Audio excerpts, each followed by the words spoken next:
വിശുദ്ധ റമദാനിന്റെ പുണ്യങ്ങൾ പൂർണ്ണമായി ലഭിക്കാതെ പോകുന്ന 3 വിഭാഗം ആളുകളെക്കുറിച്ച് നാം അറിഞ്ഞിരിക്കേണ്ടതുണ്ട്.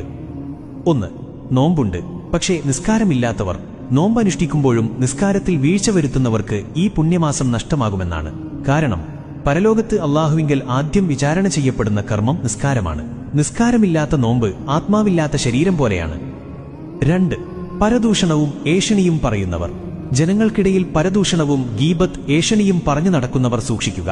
അസത്യവർത്തമാനങ്ങളിൽ നിന്നും മോശമായ സംസാരങ്ങളിൽ നിന്നും വിട്ടുനിൽക്കാത്തവൻ അന്നപാനീയങ്ങൾ ഉപേക്ഷിച്ചതുകൊണ്ട് മാത്രം അവന്റെ നോമ്പ് അല്ലാഹുവിങ്കൽ സ്വീകാര്യമാവുകയില്ലെന്ന് റസൂലുള്ളാഹി സ്വല്ലല്ലാഹു അലൈഹി വസല്ലം പഠിപ്പിച്ചിട്ടുണ്ട്.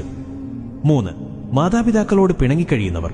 സ്വന്തം മാതാപിതാക്കളോട് പിണങ്ങിയും അവരെ വേദനിപ്പിച്ചും കഴിയുന്നവർക്ക് റമദാനിന്റെ യഥാർത്ഥ പ്രതിഫലം ലഭിക്കുകയില്ല. മാതാപിതാക്കളുടെ പ്രീതിയിലാണ് അല്ലാഹുവിന്റെ പ്രീതിയെന്ന് നാം എപ്പോഴും ഓർക്കണം. നമുക്ക് ഒരുമിച്ച് മാറാം. പ്രിയപ്പെട്ടവരെ, വെറുമൊരു പട്ടിണി കിടക്കൽ മാത്രമല്ല നോമ്പ്. അത് നമ്മുടെ ശരീരത്തെയും മനസ്സിനെയും ശുദ്ധീകരിക്കാനുള്ള വലിയൊരു അവസരമാണ്. നിസ്കാരത്തിലും സൽക്കർമ്മങ്ങളിലും നമുക്ക് കൂടുതൽ ശ്രദ്ധാലുക്കളാകാം. നമ്മുടെ നാവുകൊണ്ട് മറ്റൊരാളെയും വേദനിപ്പിക്കാതിരിക്കാൻ ശ്രമിക്കാം.